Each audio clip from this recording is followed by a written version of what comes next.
خبرهای مهم را از رادیوی آزادی تقدیمتان میکنیم.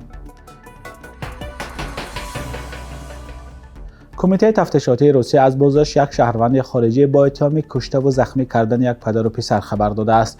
رسانه‌ها نوشتند حمله‌ور 16 ساله و زاده تاجیکستان است. با گزارش مقامات روسیه این نوروز شب 11 ایون وارد خانه شناسش در دهه تیورنووکای ولایت مسکو شده با کارد به مرد و یک پسرش حمله کرده است.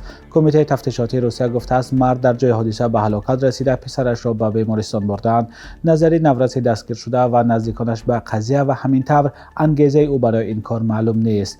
پلیس میگوید که نوروز دستگیر شده، تفتیش قضیه ادامه دارد. در خبرنامه کمیته تفتیشاتی روسیه تنها به شهروند خارجی بودنی او اشاره شده است. خبرگزاری تاس نوشته است که حمله‌ور شهروند تاجیکستان است.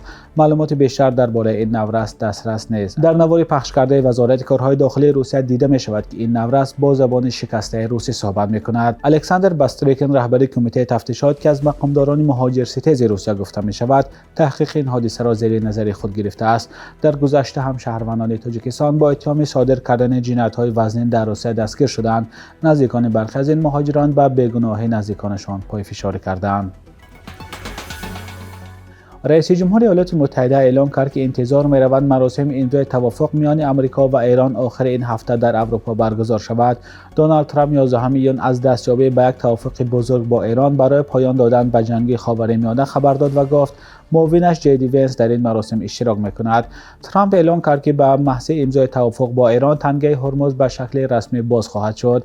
دونالد ترامپ از ماه مارس به این سو بارها گفته است که دستیابی به توافق با ایران برای پایان دادن به جنگ نزدیک است. در همین حال اسماعیل بقای سخنگوی وزارت خارجه جمهوری اسلامی میگوید که صحبت‌ها درباره توافق پایان جنگ گمانه‌زنی است و هنوز جزئیات نهایی نشده است. سه منبع ایرانی به خبرگزاری رایترز گفتند که یک سازش سیاسی حاصل شده است، اما بررسی بعضی جزئیات سازشنامه ادامه دارد. از جمله آزاد کردن ده‌ها میلیارد دلار درآمدهای نفتی ایران یکی از مسئله‌های حل ناشده گفته می شود.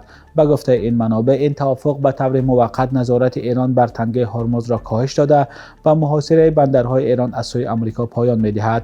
همچنین مسائل حل نشده درباره برنامه هسته‌ای ایران و ذخیره اورانیوم غنی شده و مذاکرات‌های آینده گذاشته می شود. صحبت‌ها درباره احتمال امضای توافق میان آمریکا و ایران در حالی است که با وجود آتش بس دو طرف در روزهای اخیر به موضع‌های یکدیگر بارها حمله کردند. دومای دولتی روسیه قانونی را قبول کرد که بر اساس آن حجم باج گمرکی برای گرفتن شهروندی روسیه و حق اقامت این کشور 12 برابر زیاد می شود. از جمله معیار باج گمرکی برای دریافت شناسنامه روسیه از 4,000 تا 50,000 روبل زیاد می شود. همچنین برای حجتگذاری حق اقامت در روسیه اکنون از شهروندان خارجی 15,000 روبل میگیرند. تا این وقت این مبلغ کمتر از 2,000 روبل بود. حجم باج برای دریافت حق اقامت نیز از 6 به 30,000 روبل زیاد می شود.